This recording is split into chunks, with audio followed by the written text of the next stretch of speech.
So hello students, welcome back. Now we are discussing a very important problem.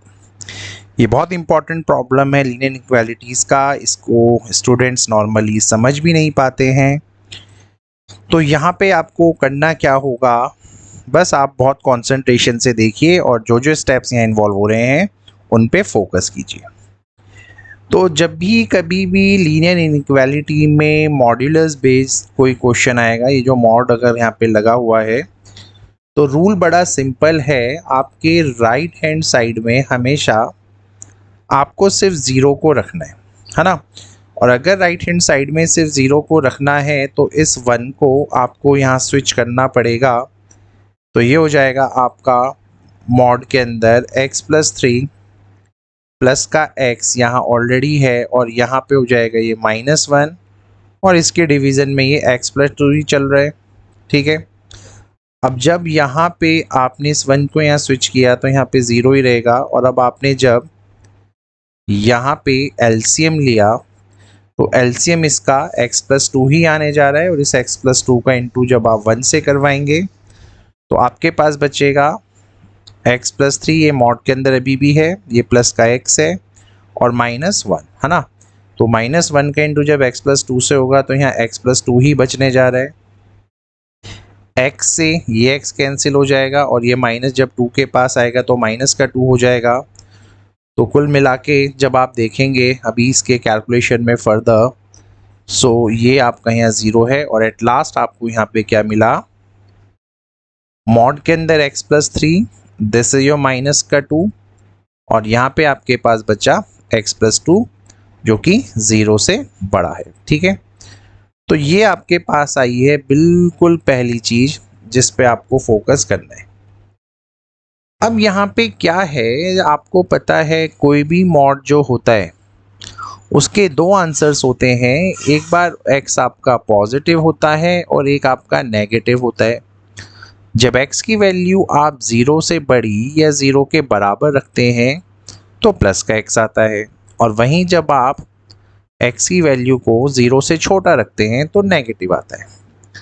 लेकिन इन तरीके के cases में जहाँ पे मॉड के अंदर x नहीं और x+3 है तो यहाँ पे जो हमारे केसेस बनते हैं उन केस के हिसाब से अब क्या होगा, यहाँ पे उसको थोड़ा केयरफुली देखना पड़ेगा।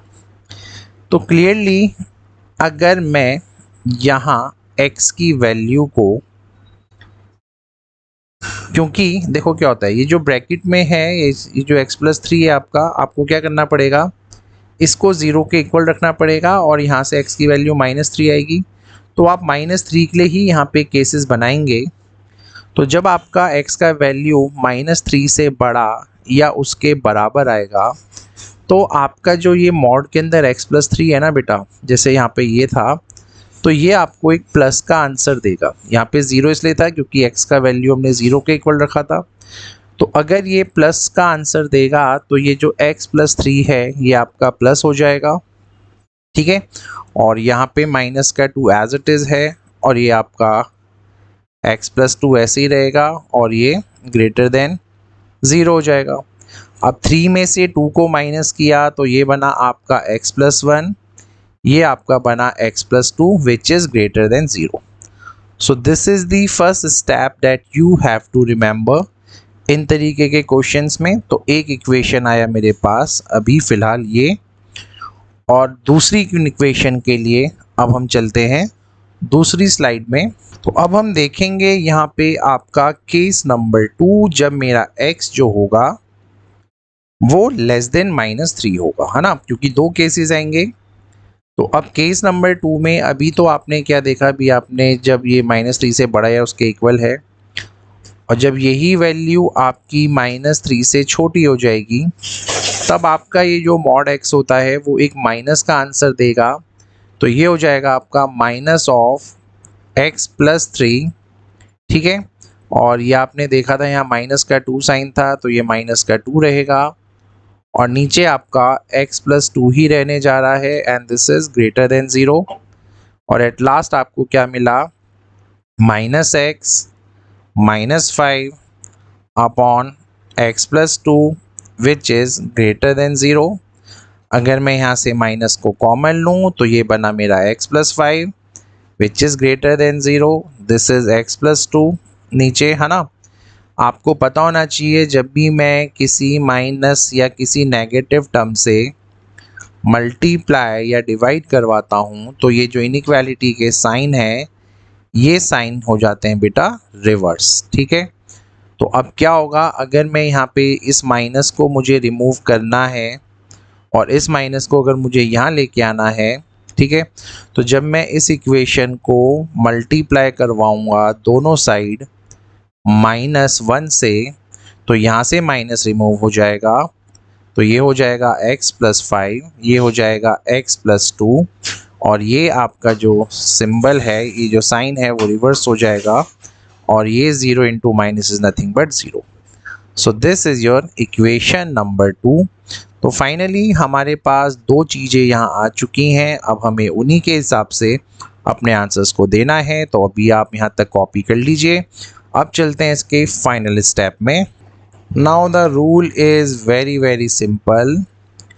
जो भी आपका डिनोमिनेटर में होता है आप उसको ऊपर लेके आ सकते हैं। तो बेसिकली अगर मैं इसको ऊपर लेके आऊँगा तो ये x+2 हो जाएगा और ये x+5 हो जाएगा और ये लेस देन 0 ही रहेगा। अब ये ऊपर इसलिए आया है क्योंकि इनइक्वालिटी में आपने क्या करवाया है, आपने मल्टीप्लाई करवाया है x+2 के होल स्क्वायर से दोनों साइड में, है ना। यही रूल होता है इनइक्वालिटी में, क्योंकि आप ऐसे तो लिख नहीं सकते हैं। तो जब मैंने दोनों साइड अपने LHS में भी और अपने RHS में भी जब इस वैल्यू से मल्टीप्लाई करवाऊंगा तो यहाँ RHS में तो मल्टीप्लाई होकर 0 ही रहेगा, लेकिन ऊपर x+2 का होल स्क्वायर होगा। मैं दिखा देता हूँ, ऊपर x+2 का होल स्क्वायर होता, नीचे आपका x+2 ऑलरेडी था, ये एक से एक कट जाता तो आपके पास ये बचता। अब इसके बाद जो इम्पॉर्टेंट स्टेप है वो है आपकी नंबर लाइन।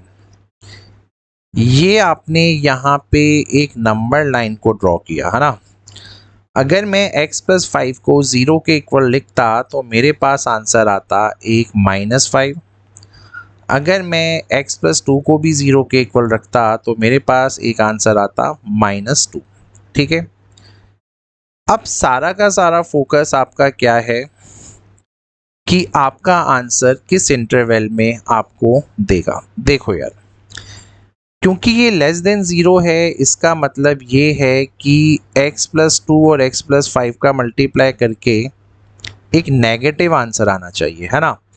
और जो भी इंटरवल मुझे नेगेटिव आंसर देगा वही मेरा आंसर होना चाहिए। तो लेट्स सी, देखते हैं। ये केस था आपका जब आपका x -3 से छोटा था, है ना, उस केस पे चल रहे थे। तो मैंने लेट्स से एज्यूम किया एक वैल्यू -2 से एक वैल्यू अगर मैं बड़ा ले लूँ तो वो मैंने ले लिया बाई चांस -1, है ना। मैंने -1 एज्यूम किया कि चलो x की जगह -1 डालते हैं। तो -1 डालने से तो 1 + 2, तो ये तो आपको एक पॉजिटिव आंसर देता और x+5 भी आपको एक पॉजिटिव आंसर देता। तो जब दो पॉजिटिव आंसर्स का इनटू होता तो एक पॉजिटिव आंसर आता। कहने का मतलब ये है कि जब आप -2 से कोई भी बड़ा वैल्यू डालोगे तो आंसर हमेशा पॉजिटिव आ रहा है। यहाँ तक तो कोई चैलेंज नहीं है। फिर मैंने आपको बता रखा है कि प्रीवियस वीडियो में ही बताया था, अगर किसी भी आंसर का अगर पावर ऑड होता है, जैसे आपको -2 किसने दिया, आपको -2 इस ब्रैकेट ने दिया, है ना। तो -2 अगर इस ब्रैकेट ने दिया तो इसकी पावर है 1 यानी ऑड। तो जब भी पावर ऑड होती है तो ये जो आपके साइन होते हैं वो आपस में मतलब चेंज हो जाते हैं। तो ये जो प्लस वाला है वो माइनस बना और आपको -5 जिसने दिया उसकी पावर भी 1 है यानी वो ऑड है। तो यानी आपका साइन यहाँ पे फिर से चेंज होके प्लस हो गया, ठीक है। लेकिन हमें जो मेन चीज इस क्वेश्चन में देखनी थी वो थी हमें नेगेटिव के लिए, और नेगेटिव के लिए जो मुझे आंसर मिला है वो मुझे -5 और -2 के बीच में मिला है। यहाँ तक कोई चैलेंज? अच्छा, मैं -2 को भी ओपन इंटरवल में रख रहा हूँ, -5 को भी ओपन इंटरवल में लिख रहा हूँ। ओपन इंटरवल का मतलब होता है जब मैं -5 और -2 को इंक्लूड नहीं कर रहा हूँ, इनके बीच की किसी भी वैल्यू को इंक्लूड कर रहा हूँ। तो नंबर लाइन में आपको पता है ये होल वाले डॉट से रिप्रेजेंट किया जाता है।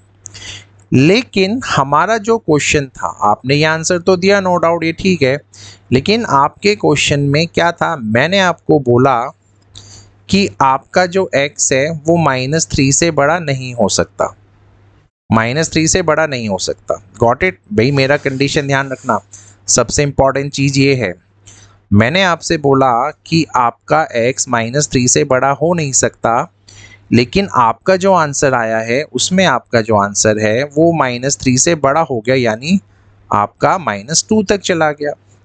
तो अब प्रॉब्लम ये हुआ, मैंने तो बोला यार -3 से बड़ा नहीं होगा, आपने बोला -5 से -2 के बीच में होगा, तो ये तो पॉसिबल ही नहीं है यार। जब मैंने आपको स्पेशली बोला है -3 से बड़ा नहीं करना है तो नहीं करना है। तो फिर हम दोनों ने क्या किया, हम दोनों ने कॉम्प्रोमाइज़ किया। हमने बोला चलो ठीक है यार, तो हम ऐसा करते हैं, इस वाले पर्टिकुलर ब्रैकेट के आंसर को हम यहीं पे डन कर देते हैं। ठीक है, इससे अब क्या हुआ, आपका स्टेटमेंट जो आपने दिया था वो भी ट्रू हो गया, और जो मेरा स्टेटमेंट है वो भी अब यहाँ पे फॉलो हुआ। आपने बोला था आपका आंसर इन दोनों के बीच में आएगा, मैंने बोला था आपका जो आंसर है वो इससे छोटा होना चाहिए, तो ये जो कॉमन वाला पार्ट आया हमने इसी को आंसर में लिख दिया।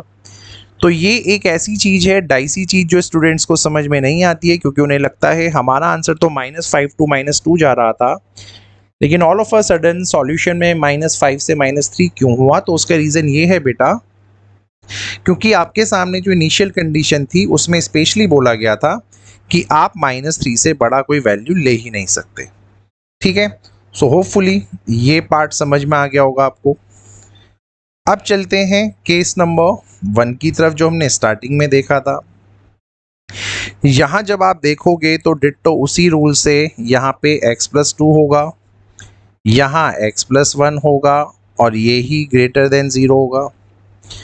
अब मैं फिर से नंबर लाइन में अगर रिप्रेजेंट करूँ, अगर मैं x+1 को यहाँ 0 के इक्वल रखूँगा तो मेरा आंसर आएगा -1, और x+2 को 0 के इक्वल रखूँगा तो मेरा आएगा आंसर -2। ये इन्फिनिटी, ये माइनस इन्फिनिटी। अब बस मुझे एक वैल्यू डालना है।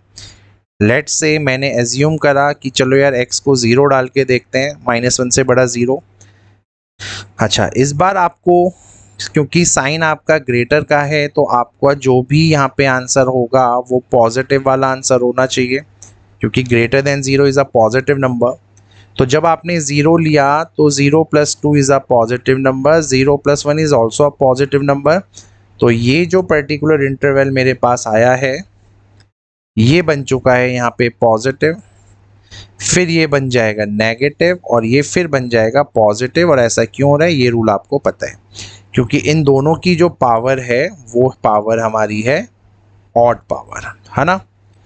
तो अब आइडियली आपका जो फाइनल आंसर आया है पॉजिटिव के हिसाब से, आपने बोला -∞ टू -2 आया सर, और यूनियन में आपने लिखा कि -1 टू इन्फिनिटी हमारा आंसर आया है। दोनों आपने ओपन इंटरवल इसलिए लिखे हैं क्योंकि अगर आप -2 डालोगे तो वो =0 हो जाएगा, और =0 के लिए केस है नहीं।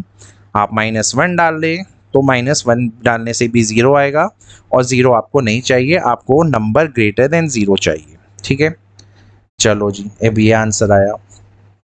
लेकिन जैसे हमने पहले देखा था, अभी आपको फिर से वही चीज़ देखना है, क्योंकि आपका जो क्वेश्चन है इस बार मैंने क्या बोला है, आप अपने आंसर में -3 डाल सकते हो, और -3 से कोई भी बड़ा वैल्यू दे सकते हो। ठीक है, अब देखो मेरा -3 कहीं ना कहीं इन दोनों वैल्यूज़ के बीच में होगा, है ना, -2 और -∞ के बीच में। मैंने बोला मुझे आंसर -3 चलेगा, मैंने बोला मुझे -3 आंसर चलेगा, यानी मैं -3 डाल सकता हूँ। आपने बोला आपका आंसर -2 से छोटा आएगा, मैंने बोला मेरा आंसर -3 से बड़ा आएगा, मैंने बोला बड़ा आया, आपने बोला छोटा आया। तो अब हम दोनों की ये जो बातें हैं, मैंने तो बोला भाई -3 से बड़ा दो, आपने बोला -2 से छोटा दो, तो हमने डील डन किया कि चलो -3 को तुम मेरे वाले केस से इंक्लूड कर दो, और जो तुम -2 को छोटा बोल रहे हो ना, तो इसको भी आप इंक्लूड कर लो इस इंटरवल में। मतलब -2 से माइनस इन्फिनिटी टू -2 मत ले जाइए आप अपने गेम को, क्योंकि हम दोनों के स्टेटमेंट को ट्रू होना है। तो आप -3 ले लो और -3 से कोई बड़ा नंबर ले लो, लेकिन -2 से छोटा ले लो। ठीक है, यहाँ तक कोई चैलेंज नहीं होना चाहिए। उसके बाद आता है यूनियन। ठीक है, अब इस यूनियन में फिर आपने क्या बोला, चलो -1 और पॉजिटिव इन्फिनिटी को तो लिया जा सकता है, क्योंकि ये जो वैल्यू है ये ग्रेटर देन -3 है, तो इसको भी हम अपने आंसर में लिख सकते हैं। तो यहाँ तक भी कोई ट्रबल नहीं होगा बेटा। अब हम चलते हैं इसके बिल्कुल लास्ट स्टेप पे।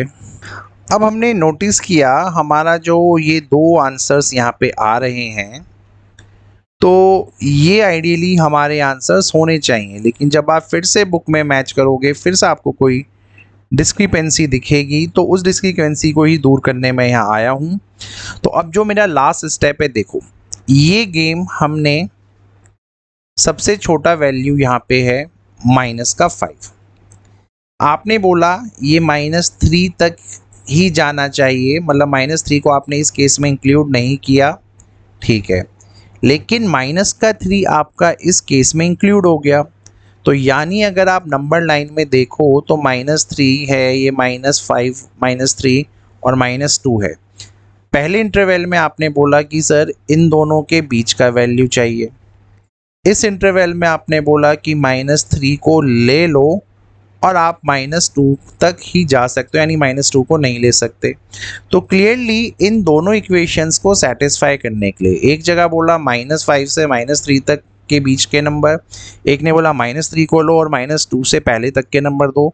तो हमने इनका एक कॉम्बो ही यहाँ पे बना दिया, और उस कॉम्बो के अकॉर्डिंगली, है ना, अगर आप उस कॉम्बो के अकॉर्डिंगली अपना आंसर देना चाहते, उस कॉम्बो के अकॉर्डिंगली अगर आपको आंसर देना है, तो simply you will say sir -5 से -2 तक एक आप इंटरवल ये ले लीजिए, क्योंकि इसमें ये दोनों वैल्यू सेटिस्फाई हैं। और दूसरा जो मेरा इंटरवल है जो कि -1 टू इन्फिनिटी था, इसको तो मैं ले ही सकता हूँ। So with this way your this particular question is solved. और ये बहुत लेंथी क्वेश्चन था, लेकिन होपफुली अगर आपको ये क्लियर है तो आपके लॉजिक्स में डाउट नहीं आएगा। Thank you.